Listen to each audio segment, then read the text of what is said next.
Bonjour à toutes et à tous et bienvenue sur la chaîne panafricaine Africa to the World. On m'appelle Horace Dayonvi. Sur cette chaîne, la mission c'est d'éduquer, de sensibiliser et d'accompagner tout projet de la conception jusqu'à la mise en œuvre. Aujourd'hui, nous allons parler d'une thématique qui touche la plupart des pays de la sous-région africaine, en l'occurrence le phénomène du sous-emploi et du chômage. Pour ce numéro, nous avons le plaisir de recevoir une personnalité qu'on ne présente plus au Bénin ni dans la sous-région africaine. Je veux nommer M. Maurice Lazare Sékouitan, docteur en sociologie, grand connaisseur du phénomène du sous-emploi et du chômage. Cette personnalité a été plusieurs fois ministre. À cet effet, il a dirigé les secteurs de l'artisanat, du tourisme, de l'agriculture, etc. Il a même dirigé le ministère en charge de la promotion de l'emploi. À cet effet, c'est donc une personnalité qui a qualité pour nous entretenir sur la question du sous-emploi et du chômage en Afrique. Monsieur le ministre, aujourd'hui, les chiffres sont alarmants. Les statistiques que nous avons montrent que de jour en jour, on a plus de jeunes qui sont à la recherche d'emploi ou qui sont sous-employés. Mais comme on le dit généralement, pour guérir d'un mal, il faut connaître la cause profonde. La première question que je m'en vais donc vous poser, c'est de savoir quel diagnostic posez-vous? Comment pourriez-vous expliquer ce taux de chômage et de sous-emploi qui ne fait qu'augmenter de jour en jour? Effectivement, le chômage est le tout premier problème qu'on a dans nos pays, en Afrique, particulièrement au Bénin. Quand on observe aussi bien les performances de notre économie que, disons, le niveau de vie des uns et des autres, le chômage a un impact tel qu'on ne peut s'en sortir sous aucun angle sans résoudre fondamentalement, ou tout au moins sans mettre en place les mécanismes qu'il faut pour endiguer le chômage et le sous-emploi et pour, disons, créer le maximum possible d'emplois qui puissent permettre aux gens non seulement de vivre, mais aussi d'épargner, d'investir dans l'avenir. De vivre décemment. De vivre décemment. D'épargner et d'investir dans l'avenir. C'est important, je reviendrai là-dessus. Donc ça veut dire quoi? Que la première source du chômage, c'est d'abord notre organisation économique. C'est notre organisation économique.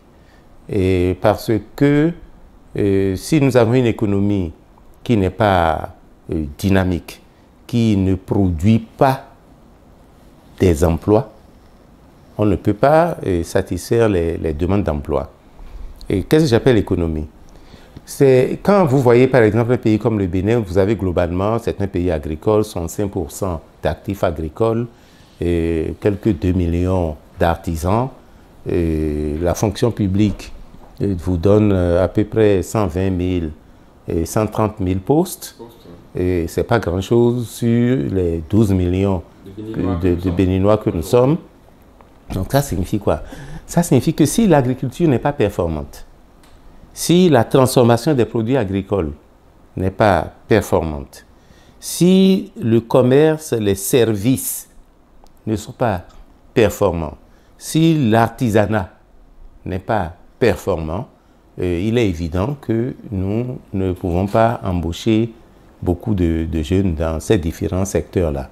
Le secteur public emploie essentiellement dans l'enseignement et au niveau du secteur de la santé.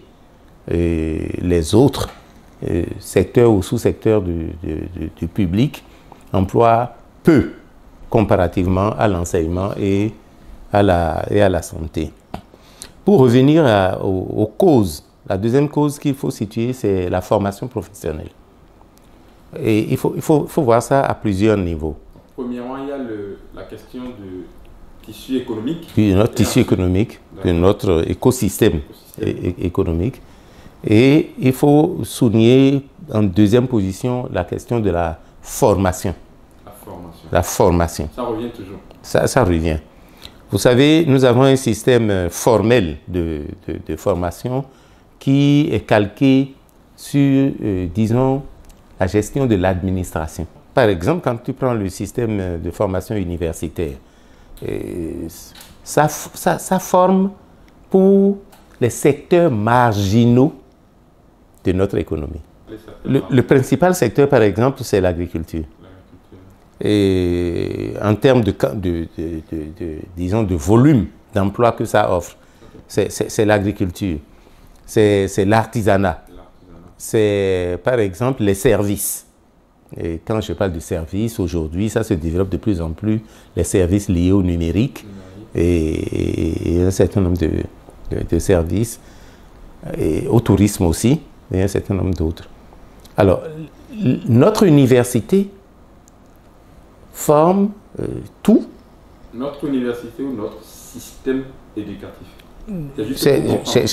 J'ai commencé par prendre l'exemple de l'enseignement supérieur. Okay. Je reste là pour le moment. L'enseignement supérieur ne forme pour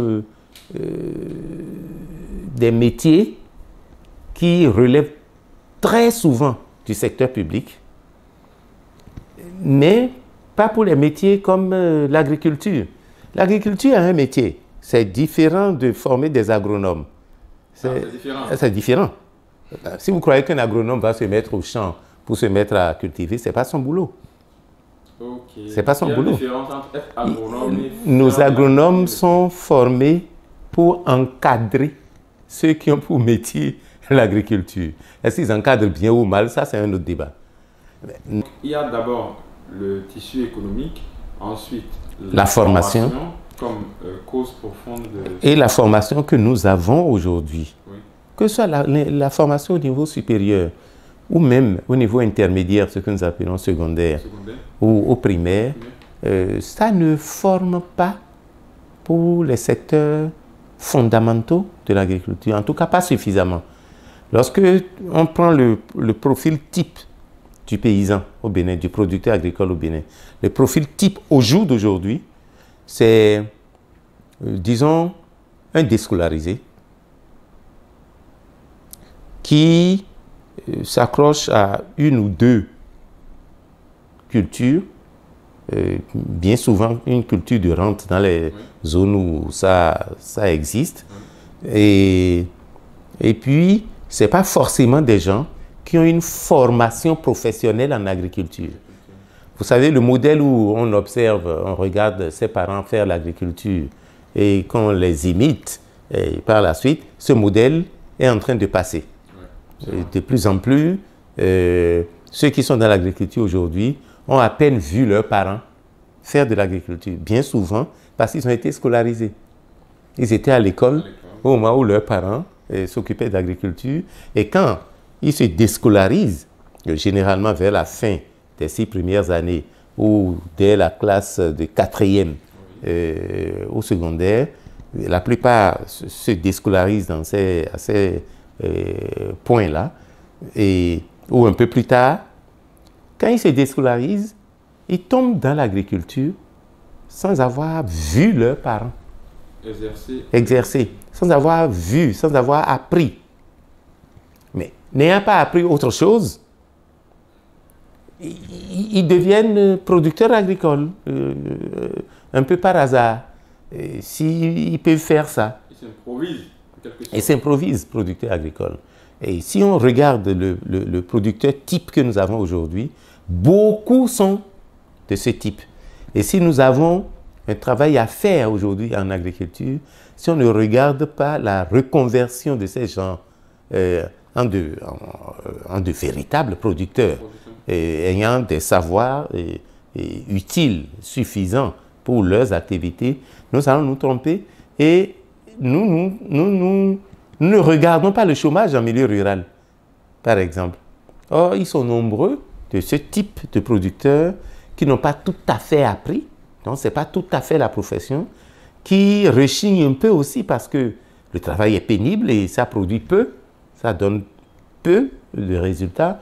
Et si nous ne réfléchissons pas à ce type de paysans que nous avons aujourd'hui, nous n'allons pas aller loin dans la création, dans l'offre d'emploi dans le secteur agricole. Et quand on prend que ce soit l'artisanat ou les services et autres, on est à peu près dans la même situation où la formation professionnelle n'a pas bénéficié de l'attention qu'il faut. Vous voyez, quand on regarde les 20, 30, 40 dernières années, il y a eu très peu de formation professionnelle et de véritable formation professionnelle. Il y a des gens, il y a des écoles qui vantent, disons, leur label en disant nous faisons des professionnels, dès qu'ils sortent, ils sont employés. Et il y a beaucoup de publicités mensongères. Vous savez très bien que les universités privées et les cours privés sont très enclins à ce type de publicité mensongère. Et dans le public, l'école professionnelle n'a pas été la préoccupation. L'enseignement général et parfois même l'enseignement technique. Qu'est-ce qu'un enseignement technique sans laboratoire, sans champ d'expérimentation, sans champ d'expérience, sans ateliers conséquents? Vous allez dans certains lycées techniques qui ont des matériaux ou des outils dans les ateliers qui datent d'il y a 50, 60 ans, des choses qui méritent plus d'être dans des musées que dans un centre de formation technique. Je pense que vous soulevez des questions assez pertinentes, vraiment pertinentes.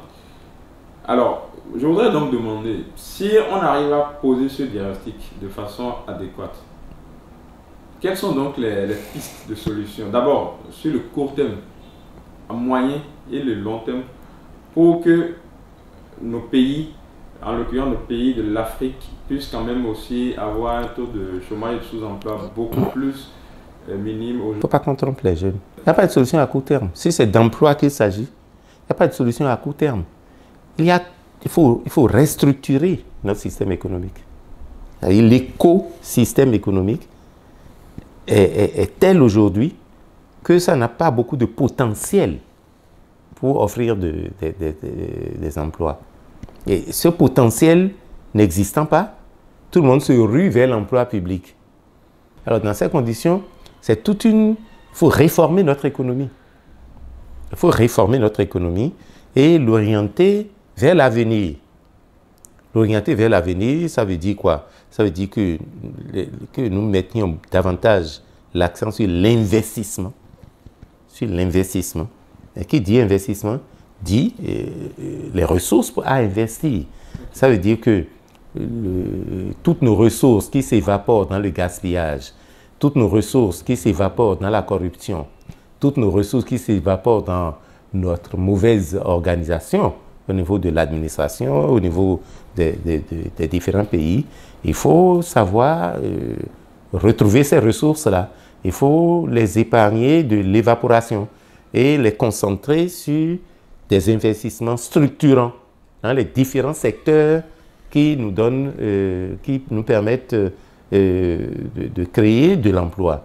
Le secteur agricole a besoin d'investissement. Il y a des incantations qu'on a eues au niveau de l'Union africaine, au niveau de la CEDEAO et autres, où on dit qu'il faut que les pays africains consacrent 10% de leur budget à l'agriculture. OK, mais combien de pays le font? Le font réellement. Combien de pays le font? Alors, il eût fallu, parce que c'est l'un des secteurs qui offre, par exemple, dans un pays comme le Bénin, où on n'a ni pétrole ni or, en tout cas pas pour le moment, l'un des secteurs qui emploie le plus, c'est le secteur agricole. Et si on n'investit pas dans la maîtrise de l'eau, si on ne maîtrise pas dans la réduction de la pénibilité du travail, parce que les jeunes gens de 18 ans, 20 ans, si vous les envoyez sur des travaux pénibles, ils ne le feront pas. Ou même s'ils le font, après quelques temps, ils disparaissent. Ils vont disparaître. Ouais. Donc, il faut maîtriser l'eau. Il faut réduire la pénibilité du travail. Il faut faire en sorte que nous intensifions, autant que nous pouvons, nous intensifions la production ou la productivité de nos terres. et pas forcément dans le modèle européen où on y va à tous azimuts avec des produits chimiques. Il y a 1000 moyens, il y a plusieurs moyens d'intensifier la productivité de nos terres. Il faut que on réforme l'école. Si le tissu économique est réformé, où on met l'accent sur l'investissement et dans les différents secteurs qui ont un potentiel pour offrir des emplois, il faut que la formation aussi soit, disons, indexée sur ce que l'économie offre comme possibilité d'emploi. Il faut réformer l'école du cours primaire à l'université en mettant l'accent sur la formation professionnelle, en mettant l'accent sur, vous savez, on peut même être poète. On peut être poète et gagner sa vie. Ah bon? Oui, bien sûr. Et comment? Parce que quand on dit qu'il faut mettre l'accent sur la formation professionnelle, beaucoup croient que c'est uniquement ceux qui peuvent travailler dans l'industrie, ceux qui vont travailler au champ, ceux qui... Non, même les humanités, même les sciences, disons, humaines ou les lettres, il faut réformer nos curricula de sciences humaines, de lettres et autres, de manière à ce que quand quelqu'un sort master en lettres, que ce ne soit pas juste quelqu'un qui a un diplôme, mais quelqu'un qui peut travailler dans le domaine des lettres, par exemple. Si tu sors dans le domaine des lettres, tu peux créer du divertissement. Ah, c'est là où j'ai une question très intéressante à vous poser, monsieur le ministre. Parce qu'à vous entendre, tous les jeunes qui vont suivre ou nous écouter, après ils peuvent se dire, bien là, j'attends que le gouvernement de mon pays, que le gouvernement de chaque pays fasse les réformes nécessaires. Mais la question que je m'en vais vous poser, c'est le jeune qui a un diplôme dans un secteur donné, qu'est-ce qu'il doit faire? Est-ce qu'il doit attendre, croiser, espérer un jour qu'il y ait des réformes dans tel secteur? Ou qu'est-ce que vous proposez dès demain matin ou sur le long terme, tout jeune qui a un diplôme, qu'est-ce qu'il peut faire? Doit-il attendre ou doit-il innover? Doit-il entreprendre? Qu'est-ce qu'il doit faire selon vous? Il y a un discours ambiant où on dit aux jeunes, écoute, bats-toi, entreprends, faire ceci, faire cela. Ah, c'est un discours ambiant? C'est un discours ambiant. C'est faux, oui. Il ne faut pas tromper les jeunes gens. Ce n'est pas en suivant 1000 formations en entrepreneuriat qu'on devient entrepreneur. C'est profond, hein? En suivant 1000 formations en entrepreneuriat. Non, pas du tout. Pas du tout. Quand vous observez très bien, les entrepreneurs qui réussissent n'ont jamais fait de formation en entrepreneuriat. Généralement. Alors, ça veut dire quoi? Il faut savoir doser le discours pour que les jeunes ne croient pas qu'il suffit d'aller apprendre ce que c'est qu'un plan d'affaires pour automatiquement va s'auto-employer. Non, il faut doser, il faut avoir disons, du discernement pour se rendre compte que la plupart des jeunes que nous avons aujourd'hui, qui ont reçu une certaine formation générale, ne sont pas adaptés au marché qu'il y a. Donc, ce que je demanderais aux jeunes, c'est de regarder autour d'eux pour se reconvertir s'il le faut. Donc, regarder autour d'eux, observer leur environnement économique immédiat pour se reconvertir. Quel que soit le parcours académique, quel que soit le parcours professionnel qu'on a eu. Vous voyez, vous avez des cités aujourd'hui. Vous avez des cités dans un pays comme le Bénin, avec beaucoup de fleurs, avec un besoin extraordinaire de jardiniers. Mais il y a très peu de jardiniers. Il n'y en a pratiquement pas. Il n'y en a pas. Alors, il n'y a pas de jardiniers professionnels. Il n'y a pas de jardiniers, même non professionnels. Ah, d'accord. Même non professionnels. Alors, vous imaginez que chaque ménage dépense par mois 10 à 20 000 francs dans sa maison pour l'entretien des fleurs. Alors qu'il n'y a pas de jardiniers. Le peu de jardiniers qu'il y a, ils sont surbookés. Alors, apprendre à faire du jardin, à entretenir les fleurs, à faire du jardinage, à planter des fleurs, à les entretenir, et ça ne prend pas 1 an, ça ne prend pas 6 mois. Mais Imaginez que tous ceux qui se promènent en disant qu'ils ont la licence en communication, la licence en sociologie, ou la licence en génie civil, et ils veulent pourquoi ne pas se reconvertir? Il y a de ces niches d'emploi, et elles sont nombreuses, sur lesquelles les gens peuvent se reconvertir. Et si le refus de se reconvertir conduit directement les gens à un chômage de longue durée. Qui ne dit pas son nom. Qui ne dit pas son nom. Donc, ce qu'on a appris à l'école, le diplôme qu'on a eu, tout ça, oublions. Oublions d'abord ça. Oublions ça. Oui. Et cherchons dans quoi nous allons nous reconvertir. Aujourd'hui, l'économie numérique prend de l'envol.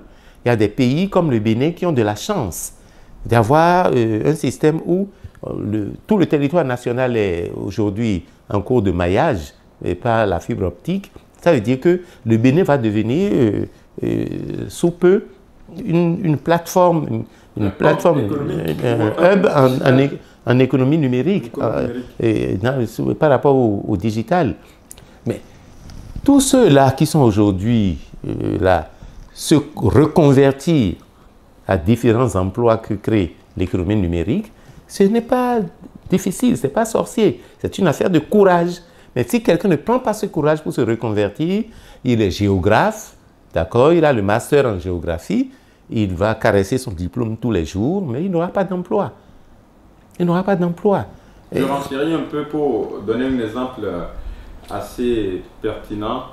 L'exemple d'un gynécologue, par exemple, qui a son doctorat en médecine et ensuite a fait sa spécialité en gynécologie et qui recherche de l'emploi. Bon. Il recherche de l'emploi. Alors qu'il y en a peut-être d'autres qui, avec leur téléphone et de la connexion Internet, proposent peut-être, donnent des conseils sur comment on peut faire pour tomber enceinte, comment on peut faire pour éviter telle infection. Donc, il se fait connaître d'abord sur le net et on sait que ça, c'est un gynéco et puis il est connu. Donc, s'il utilise, comme vous l'aviez dit, la technologie, il peut se faire connaître et avoir ses clients et gagner de l'argent. Tout à fait. Sans pour autant aller écrire, je veux travailler dans tel hôpital, dans telle clinique. Tout à fait. Pour corroborer un peu ce que vous êtes en train de dire. Et pour insister sur le fait que les métiers ont changé de visage. Ah, c'est intéressant. Les médecins d'hier exerçaient dans un contexte. Aujourd'hui, si les gens restent exactement comme les médecins d'hier, c'est vrai, on ne fait pas de la publicité pour la médecine et un certain nombre de choses, mais si personne ne sait l'expertise que tu as, on ne peut pas venir vers toi. Ça veut dire que le visage même du métier de médecin a changé. Être par exemple sur le net et donner des conseils, exactement, sans tomber dans de la consultation à distance, sans encourager l'automédication, on peut booster ce métier et faire en sorte que on cesse d'être l'homme à la blouse blanche qui va s'asseoir dans un bureau et faire des consultations et il faut avoir trouvé le poste où on consulte. Et c'est pareil pour tous les secteurs. Tous les secteurs, tous les secteurs. Même l'enseignement. Même l'enseignement a changé de visage. Ce n'est plus l'enseignement d'aujourd'hui, ce n'est plus ce qu'on avait il y a 30, 40 ans, 50 ans. Donc, tous les métiers changent de visage. Il faut que chacun se reconvertisse. Il faut que chacun suive la dynamique des métiers telle que ça c'est aujourd'hui dans la tendance d'aujourd'hui pour pouvoir évoluer. Donc, au départ, je disais, faisons attention. Au jour d'aujourd'hui, nous gérons l'héritage du passé. C'est-à-dire, quelqu'un qui a 30 ans aujourd'hui, il a été formé dans un contexte, dans une situation qui n'est pas forcément adaptée aux offres que nous avons aujourd'hui. Donc, il faut que les réformes à faire au plan économique, au plan de la formation, etc., il faut qu'on attende peut-être quelques années pour avoir les effets. Vous voyez? C'est pourquoi je dis à court terme, il ne faut pas tromper les gens. Nous sommes dans une situation difficile. On va faire quelques palliatifs et il y aura quelques choses qui vont venir. Bon, écoutez, il y a des pays où aujourd'hui on est en train de créer des zones économiques spéciales, que ce soit au Togo, au Bénin, dans d'autres pays. Ces zones économiques spéciales supposent qu'on attire des investisseurs qui offrent des emplois précis pour lesquels les gens ne sont pas formés. D'où l'importance de se reconvertir. D'où l'importance de se reconvertir. Si on ne se reconvertit pas, on ne pourra pas profiter, par exemple, des effets de ces zones économiques spéciales. Et il faut non seulement se reconvertir, il faut suivre la dynamique des métiers. Parce que les métiers ne sont pas statiques. Il faut suivre la dynamique des métiers telle que ça se présente aujourd'hui. Et les effets des réformes économiques et les effets de la réforme du système éducatif, c'est plus tard qu'on les aura. Donc c'est pourquoi je pense que une bonne politique de l'emploi ne peut pas se précipiter. Parce que ce n'est pas la politique de l'emploi en elle-même s'appuie sur des leviers qui ne sont pas en eux-mêmes le cœur de la problématique de l'emploi. Le cœur de la problématique de l'emploi est le marché ou de l'offre et de la demande en matière d'emploi. Mais c'est quelque chose qui crée l'offre. Oui. Et c'est quelque chose qui crée la demande. C'est le système éducatif. Le système éducatif offre sur le marché des gens prêts à un certain emploi, qui n'est peut-être pas ce que le marché veut. Ce dont le marché a besoin réellement. Ce dont le marché a besoin réellement. Cela signifie quoi? Cela signifie que le marché du travail, le marché de l'offre et de la demande d'emploi, ce marché-là ne se construit pas en 24 heures. Oui. On ne se construit pas en 24 heures. Et on peut avoir des situations conjoncturelles qui permettent aujourd'hui dans nos pays africains d'offrir quelques milliers d'emplois, mais c'est progressivement que la structure ou les structures de l'offre et les structures de la demande vont se rapprocher pour nous permettre d'avoir une situation satisfaisante. Et là, il y a une bonne partie qui repose sur l'État, sur les États. Okay. Et personnellement, je ne crois pas à l'automatisme du marché qui va de lui-même régler un certain nombre de problèmes. Vous savez très bien qu'un opérateur économique qui, même si on lui... c'est déjà une bonne chose hein, de dégréver, de le décharger d'un certain nombre d'entraves et de charges qui pèsent sur l'employeur. Mais que ces charges qui pèsent sur l'employeur soient levées, ça ne suffit pas automatiquement qu'il crée des emplois. Oui, ça c'est vrai. Il faut un certain regard de l'État. Il faut un certain regard de l'État. Il faut aussi que l'État enlève un certain nombre d'entraves qui, disons, plombent l'activité économique qui, je vais dire un mot sur ce qu'on appelle chez nous secteur informel.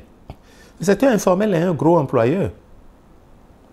Ah, vous pensez que le secteur informel est un gros employeur? C'est un gros employeur. C'est un très gros employeur. Et les efforts qui se font maintenant sur le plan fiscal pour attirer le secteur formel au nombre des imposables et où on leur crée des impôts spécifiques qui leur permettent de se formaliser. C'est déjà un début d'effort. Mais il faut un autre effort, c'est la professionnalisation au sein de l'informel. La professionnalisation au sein de l'informel. Oui. Qu'est-ce que vous voulez dire par là? Alors, il y a beaucoup de gens qui font par exemple, qui sont dans la couture. La couture, oui. Et des beaux habits comme ça, on en trouve qu'en Afrique. Hein. On en trouve partout. Ah bon? On en trouve partout. Mais en Afrique, il y a les habits de votre goût. Ah d'accord. Voilà. Et ce n'est pas le goût de tout le monde.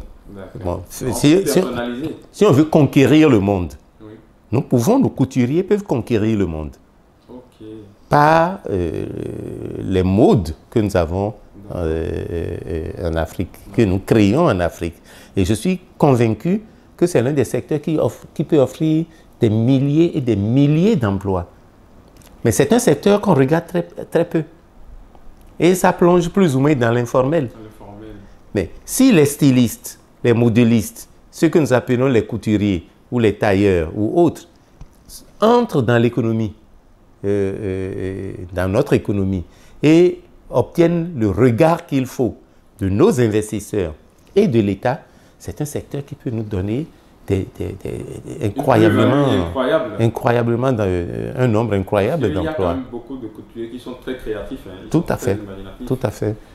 Et quel que soit le secteur où on est, formel ou informel, il faut renforcer le professionnalisme. Il faut renforcer le professionnalisme. Il ne faut pas regarder le professionnalisme seulement dans le secteur formel, parce que le secteur formel, disons, a ses limites. Okay. Mais il ne faut pas diaboliser le secteur informel. Il faut plutôt professionnaliser également le secteur. Il faut professionnaliser. Informel. Il faut que la professionnalisation touche l'informel. Et si le type est professionnel, il va mesurer les risques. Quel risque il y a à aller dans le formel et quel risque il y a à rester dans l'informel? Il choisira tout de suite. Mais parce que le fait que les gens ne soient pas professionnels, parfois les limite aussi. Okay. Vous avez des artisans qui se cachent derrière leur douche ou dans leur douche pour travailler parce qu'ils ne veulent pas payer des impôts. Des impôts, des taxes. Ou des taxes. Simplement parce qu'ils ne sont pas informés.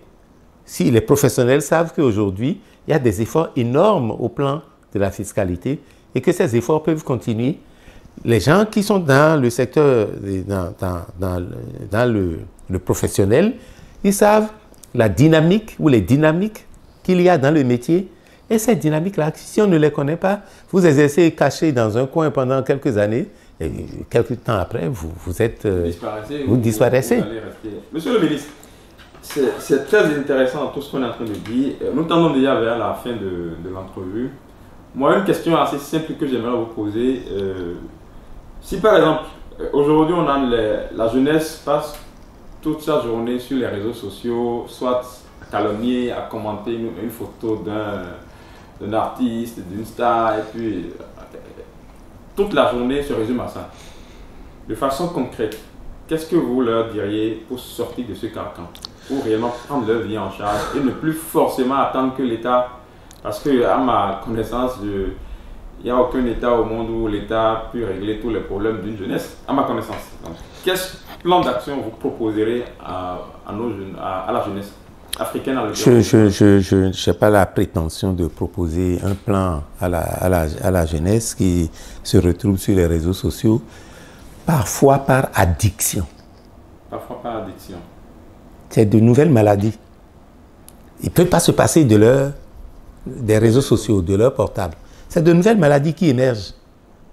Mais nous ne prenons pas ces maladies-là en charge. Et parce qu'on ne prend pas ces maladies-là en charge, et parce que les jeunes gens ne savent pas que c'est une maladie, il y en a, ils se réveillent, ils sont sur les réseaux sociaux. Vous allez dans un groupe WhatsApp, des gens sont dessus toute la journée. Non-stop, toujours connectés. Toujours connectés, en train de rigoler, en train de lancer ci, de transférer ça, d'injurier quand il le faut. Bon, ça veut dire quoi? Que il y a une frénésie de consommation chez nous, qui est un phénomène global, lié peut-être au fait que les gens trouvent les ressources pour s'amuser, pour consommer, pour s'adonner à des choses qui ne... Vous voyez, on est dans un pays où personne ne se pose la question de savoir comment on va faire pour produire le maximum de richesses. Mais tout le monde est intéressé par le partage. Oh, la vraie question, on ne peut pas partager. On ne peut pas partager ce qu'on ne produit pas. Vous ne verrez jamais les gens prendre la parole et insister sur la nécessité de travailler et de produire des richesses. Produire des richesses, produire de la valeur ajoutée. Mais vous avez, tout le monde vous parle de social au Bénin, par exemple. Or, dans leur entendement, social signifie partager. Mais qui va partager? Et quoi? Et quoi? Si on ne produit pas. Donc, il faut faire en sorte que dans l'éducation que nous donnons à nos enfants, dans l'éducation que nous donnons dans nos écoles, dans nos lieux de culte, dans l'éducation que nous donnons, que la valeur du travail soit restaurée. Parce que si dans la tête de l'enfant ou du jeune homme, le travail n'est pas une valeur, il sera tout le temps sur les réseaux sociaux et il va dire, quand il va te trouver, il va te dire, ah, trouve-moi un emploi. Oui, trouve-moi. Lui ne cherche pas.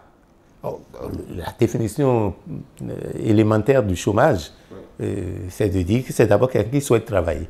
Il souhaite d'abord. Il souhaite d'abord. Oui. Et qui cherche. La prolifération des androïdes et de la présence sur les réseaux sociaux, c'est un phénomène qu'il faut prendre de près. Je dirais même quelque chose, ça tourne dans ma tête. Écoutez, allez, monsieur le ministre, oui. Faisons en sorte que l'accès à l'Internet soit le moins cher possible pour les professionnels. Donc, ceux qui travaillent avec l'Internet.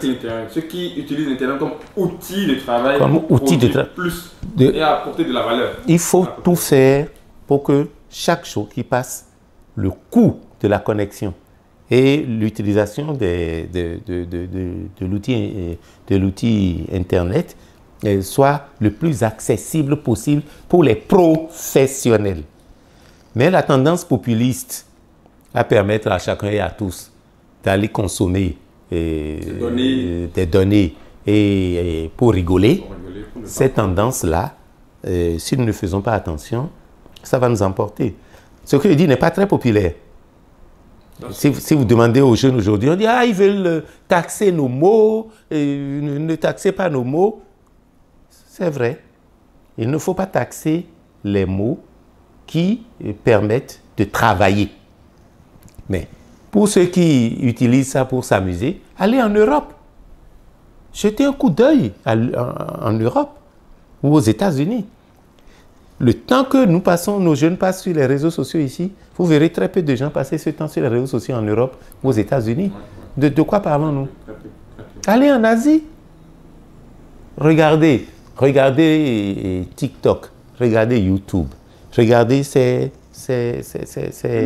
médias-là. Les productions des Africains, le contenu que les Africains produisent, si ce n'est pas le sexe, c'est la comédie. C'est la comédie. Pour faire rire. Très peu produisent un contenu, par exemple, pédagogique pour apprendre à fabriquer ceci, pour cultiver tel, ceci ou cela. Il y en a très peu. En proportion, c'est marginal. Ouais. Sexe, comédie. Sexe, danse, comédie. Ouais. Alors, on va où avec? Ça coûte très cher, la fibre optique. Ça coûte très cher, l'infrastructure de base pour accéder à... Mais si on prend ça juste pour la distraction, sans rien produire, ça ne nous arrange pas, ça ne permet pas à l'économie de se développer et ça ne permet pas d'offrir des emplois. De créer de la valeur et de la richesse. Il faut créer de la valeur. C'est très profond en tout ce que vous dites, monsieur le ministre. Je peux vous demander, est-ce que vous aviez quelque chose à dire pour conclure cette entrevue? Non, cette entrevue, disons, à ceux qui sont portés vers la chose politique, il faut que nous puissions faire en sorte que les réformes nécessaires, que nous les fassions. Si on ne fait pas les réformes qu'il faut, il n'y aura pas d'emploi pour les jeunes. Il faut préparer l'avenir. Aujourd'hui, vous avez un pays comme le Bénin, vous voyez le nombre d'universités privées qui offrent des formations qui déboucheront nécessairement sur le chômage. Par exemple, quand on dit formation en gestion des ressources humaines. Et c'est des milliers de jeunes qu'on piège. Ou bien formation en communication. C'est des milliers de jeunes qu'on piège. On les piège parce que leurs parents payent cher, ils font la formation, ils ont le parchemin, mais le marché du travail ne permet pas à ceux-là de s'insérer. Il faut que les réformes courageuses, jusqu'à même l'interdiction d'un certain nombre d'offres de formation. Ça va être impopulaire. Mais c'est nécessaire. Mais c'est nécessaire. Il faut avoir le courage de faire ces réformes-là au plan de l'économie, au plan de la formation. Il faut faire ces réformes-là. Pour les jeunes qui sortent du système tel qu'il est, regardez autour de vous et pensez activement à la reconversion. Vous avez été piégé peut-être pour avoir un master en ressources humaines. Bon, il n'y a pas d'entreprise qui a besoin de spécialistes en ressources humaines. Alors, vous n'allez pas rester là et vous croiser les bras. Commencez par vous reconvertir en autre chose. L'économie numérique, dans des pays comme le Bénin, l'économie numérique est un champ très vaste où on peut se reconvertir. Le tourisme et tout ce qui est lié au tourisme, c'est un champ très vaste qui est en train d'être ouvert. Si on ne veut pas aller dans l'agriculture ou l'artisanat. Voilà ce que je pense, que sans ces réformes, parfois douloureuses, on n'y pourra rien. Et les réformes, ça touche aussi les individus. Les gens n'ont qu'à se réformer. Eux-mêmes. Donc que la jeunesse se réforme. Se réforme. Change de disque dur. Change de mindset. Oui. Il faut que... J'ai master en géographie. Bon, et après? Combien d'entreprises a besoin combien de postes de géographes de niveau Bac plus 5 de niveau Bac plus 5 que nous avons dans le pays? Et si nous n'avons pas, réformez-vous. Reconvertissez-vous à un autre métier. C'est beaucoup mieux que... Maintenant, si vous voulez faire de la recherche, bon, il y a aussi le marché de la recherche.